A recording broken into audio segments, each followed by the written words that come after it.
भाइयों, हम चाहते हैं कि आप लोगों को आध्यात्मिक वरदानों के विषय में निश्चित जानकारी हो।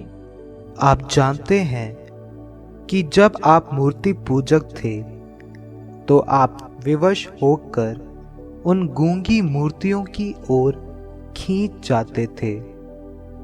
इसलिए मैं आप लोगों को बता देता हूँ कि कोई ईश्वर के आत्मा से प्रेरित होकर यह नहीं कहता ईसा शापित हो, और कोई पवित्र आत्मा की प्रेरणा के बिना यह नहीं कह सकता ईसा ही प्रभु है।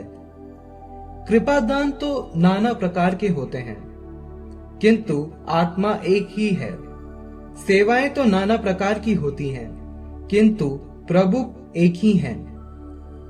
प्रभावशाली कार्य तो नाना प्रकार के होते हैं, किंतु एक ही ईश्वर द्वारा सब में सब कार्य संपन्न होते हैं। वह प्रत्येक को वरदान देता है, जिससे वह सबके हित के लिए पवित्र आत्मा को प्रकट करे। किसी को आत्मा द्वारा प्रज्ञा के शब्द मिलते हैं, किसी को उसी आत्मा द्वारा ज्ञान के शब्द मिलते हैं, और किसी को उसी आत्मा द्वारा विश्वास मिलता है। वही आत्मा किसी को रोगियों को चंगा करने का, किसी को चमत्कार दिखाने का, किसी को भविष्यवाणी करने का, किसी को आत्माओं की परख करने का, किसी को भाषाएं बोलने का, और किसी को भाषाओं की व्याख्या करने का वरदान देता है। एक ही और वही आत्मा यह सब करता है। वह अपनी इच्छा के अनुसार प्रत्येक को अलग अलग वरदान देता है। मनुष्य का शरीर एक है, यद्यपि उसके बहुत से अंग होते हैं, और सभी अंग अनेक होते हुए भी एक ही शरीर बन जाते हैं। मसीह के विषय में भी यही बात है।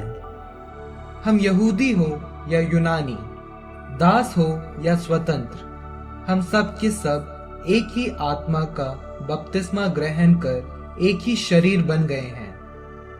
हम सबको एक ही आत्मा का पान कराया गया है।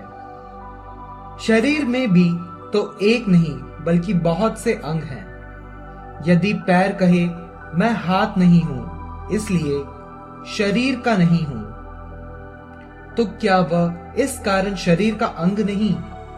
यदि कान कहे मैं आँख नहीं हूं, इसलिए शरीर का नहीं हूं, तो क्या वह इस कारण शरीर का अंग नहीं? यदि सारा शरीर आँख ही होता तो वह कैसे सुन सकता? यदि सारा शरीर कान ही होता तो वह कैसे सूंघ सकता? वास्तव में ईश्वर ने अपनी इच्छा अनुसार शरीर में एक एक अंग को अपनी अपनी जगह रचा। यदि सब के सब एक ही अंग होते तो शरीर कहां होता? वास्तव में बहुत से अंग होने पर भी शरीर एक ही होता है। आंख हाथ से नहीं कह सकती मुझे तुम्हारी जरूरत नहीं, और सिर पैरों से नहीं कह सकता मुझे तुम्हारी जरूरत नहीं।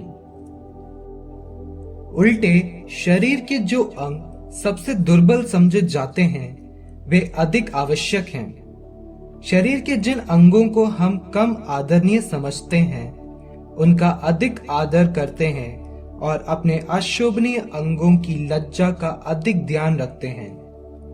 हमारे शोभनीय अंगों को इसकी जरूरत नहीं होती। तो जो अंग कम आदरणीय हैं, ईश्वर ने उन्हें अधिक आदर दिलाते हुए शरीर का संगठन किया है। यह इसलिए हुआ कि शरीर में फूट उत्पन्न ना हो, बल्कि उसके सभी अंग एक दूसरे का ध्यान रखें। यदि एक अंग को पीड़ा होती है तो उसके साथ सभी अंगों को पीड़ा होती है, और यदि एक अंग का सम्मान किया जाता है तो उसके साथ सभी अंग आनंद मनाते हैं। इसी तरह आप सब मिलकर मसीह का शरीर है, और आप में से प्रत्येक उसका एक अंग है। ईश्वर ने कलीसिया में भिन्न भिन्न लोगों को नियुक्त किया है, पहले प्रेरितों को, दूसरे भविष्यवक्ताओं को, तीसरे शिक्षकों और तब चमत्कार दिखाने वालों को। इसके बाद स्वस्थ करने वालों, परोपकारकों, प्रशासकों, अनेक भाषाएं बोलने वालों को। क्या सब प्रेरित हैं? सब भविष्यवक्ता हैं? सब शिक्षक हैं? सब चमत्कार दिखाने वाले हैं? सब स्वस्थ करने वाले हैं? सब भाषाएं बोलने वाले हैं? सब व्याख्या करने वाले हैं? आप लोग उच्चतर वरदानों की अभिलाषा किया करें। मैं अब आप लोगों को सर्वोत्तम मार्ग दिखाना चाहता हूँ।